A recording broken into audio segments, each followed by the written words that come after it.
प्यारे बच्चों, मैं दीपक कुमार और आज मैं आपको पढ़ाने जा रहा हूं meaning of micro economics and macro economics. तो सबसे पहले हम ये समझते हैं कि इकोनॉमिक्स को दो पार्ट में बांटा किसने। तो इकोनॉमिक्स को दो पार्ट में बांटा है आपके रैगनर फ्रिश ने। यानी मेरे प्यारे बच्चों, सबसे पहले जनरल इकोनॉमिक्स होती थी और जैसे जैसे इकोनॉमिक में चीजें बढ़ती गई उसी तरह से इन्हें दो पार्ट्स में स्टडी के लिए बांट दिया गया। उसको एक नाम दिया गया माइक्रो और एक नाम दिया गया मैक्रो इकोनॉमिक्स। जब आप देखते हो माइक्रो इकोनॉमिक्स में, तो माइक्रो में जब आप जाओगे तो आप देखोगे कि हम यहाँ आई से क्या डिकोड करते हैं, इंडिविजुअल यूनिट। मतलब आप समझिए, फॉर एग्जांपल ये समझिए कि अगर हम किसी वन फर्म की स्टडी कर रहे हैं तो वो आपका कहाँ ऐड हो जाएगा, वो हो जाएगा माइक्रो इकोनॉमिक्स। जैसे आप समझिए हमारे यहाँ एनटीपीसी कंपनी है, एनसीएल है, रिलायंस है, हिंडाल्को है।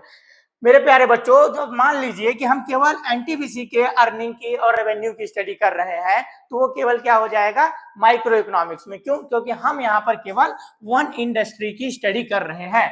उसी तरह से आप देखिए कि कंज्यूमर फॉर्म्स, आप किसी भी चीज को ले सकते हैं। आप अपने स्कूल में ले सकते हैं कि अगर 50 स्टूडेंट हैं और उनमें से केवल हम एक स्टूडेंट की पूरी बायोग्राफी अगर निकाल रहे हैं तो वो आपका माइक्रो इकोनॉमिक्स हो जाएगा। देन आप एग्जांपल में समझिए कि focus on individual decisions, study of demand and supply और प्राइस डिटर्मिनेशन। सिंपल सी बात है कि प्राइस डिटर्मिनेशन करने के लिए हमें यह देखना पड़ता है कि कितना कॉस्ट लगा। जैसे आप देखिए कि ये चश्मा है, तो जब ये कंपनी ने डिसाइड किया होगा तो पहले कंपनी ने एक चश्मे का पूरा कॉस्ट निकाल कर ये डिसाइड किया होगा कि मार्केट में इसको कितने में बेचा जाए। अब मैं लगा लेता हूं।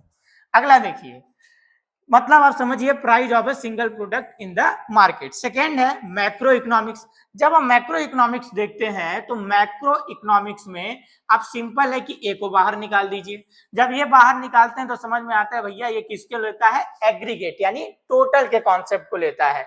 जिसमें आप देखिए सिंपल लैंग्वेज में हमने लिखा है study the economic as a whole. कहने का मतलब है कि जब मान लीजिए कि हम ये तीनों चारों कंपनियों की रेवेन्यू की स्टडी करें, एनटीपीसी, एनसीएल, रिलायंस और हिंडाल्को, जब हम कंबाइन लेकर चलते हैं और कंबाइन मिलाकर स्टडी करते हैं, एग्रीगेट के कॉन्सेप्ट में स्टडी करते हैं, तो उसको कहते हैं मैक्रो इकोनॉमिक्स। आप देखिए कि वो कहां कहां पर हमें जरूरत पड़ता है। जैसे आप नेशनल इनकम, इन्फ्लेशन, अनएम्प्लॉयमेंट, यानी आपको खुद समझ में आएगा कि जब हमारे देश की सरकार नेशनल इनकम होता है या अनएम्प्लॉयमेंट के डाटा होता है तो पूरे देश, पूरे स्टेट में जितने भी हैं सारे लोगों से इंफॉर्मेशन कलेक्ट करके डाटा प्रेजेंट करती है।